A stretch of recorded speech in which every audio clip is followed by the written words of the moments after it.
বন্ধুরা, জীবনটা নদীর মতো, সময় থেমে থাকে না, আর সুযোগও কারো জন্য অপেক্ষা করে না।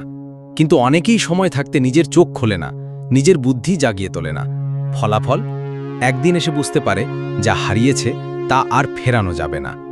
আজকের এই ভিডিওতে আমরা কথা বলবো সেই সব শিক্ষা, গল্প আর বাস্তব অভিজ্ঞতা নিয়ে, যা আপনাকে শেখাবে কিভাবে সময় থাকতে নিজের বুদ্ধি খোলা যায়, জীবন বদলানো যায়। প্রথম পর্ব, সময়ের গুরুত্ব। সময়ের সবচেয়ে বড় বৈশিষ্ট্য, এটা কারো জন্য থামে না। পুরনো প্রবাদ, সময় থাকতেই কাজ করো, না হলে পরে আফসোস করো। ছোট উদাহরণ, ছাত্র জীবনে পড়াশোনার সময় ফাঁকা করলে পরে পরীক্ষার আগে রাত জাগা, স্বাস্থ্যকে অবহেলা করলে পরে ডাক্তারখানায় খরচা। মেসেজ, সময়ের মূল্য বোঝা মানেই নিজের বুদ্ধিকে সঠিক সময়ে কাজে লাগানো। দ্বিতীয় পর্ব, জীবনের সিগন্যাল বোঝা।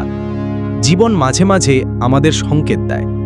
শরীরে ক্লান্তি মানে বিশ্রামের সংকেত, কাজ ফেলে রাখা মানে শৃঙ্খলার সংকেত, সম্পর্ক নষ্ট হওয়া মানে যোগাযোগের সংকেত।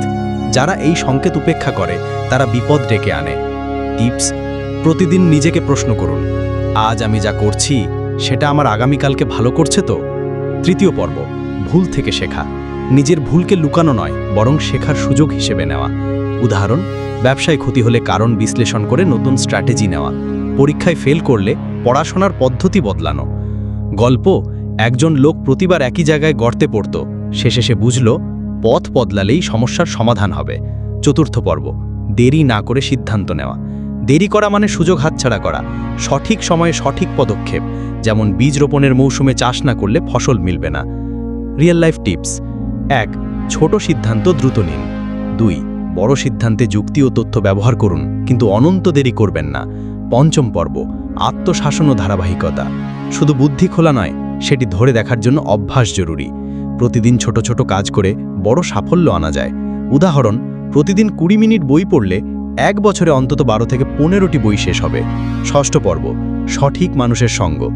যাদের সাথে সময় কাটাচ্ছেন তারা আপনার চিন্তা ভাবনাকে প্রভাবিত করে। সঠিক মানুষের সঙ্গ মানে সঠিক পরামর্শ ও প্রেরণা। ভুল সঙ্গ মানে দেরি, নেগেটিভিটি, ভুল সিদ্ধান্ত। সপ্তম পর্ব, নিজের লক্ষ্য পরিষ্কার রাখা।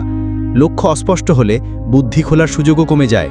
কাগজে লিখে রাখুন আগামী 1 বছর, 3 বছর, 5 বছরে কি চান। লক্ষ্য থাকলে সময় নষ্টের সুযোগ কমে যায়। বন্ধুরা, সময় একটি নদীর মতো, একবার বয়ে গেলে তা ফেরে না। তাই দেরি করবেন না, আজই নিজের বুদ্ধি খোলা শুরু করুন। জীবনকে ভালোবাসুন, শিখুন, চেষ্টা করুন, আর সময় থাকতে সঠিক সিদ্ধান্ত নিন।